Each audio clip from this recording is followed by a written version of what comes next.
কত ব্যথা কত জ্বালা সয়েছ যে তুমি, তোমারই খুনে লাল তায়েফের ভূমি।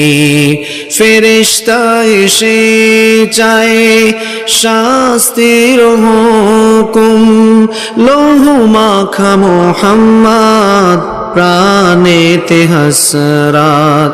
হে আল্লাহ দয়া করো এ তায়েফবাসী, ওরা চিনেনি তো আমি যে মুহাম্মদ।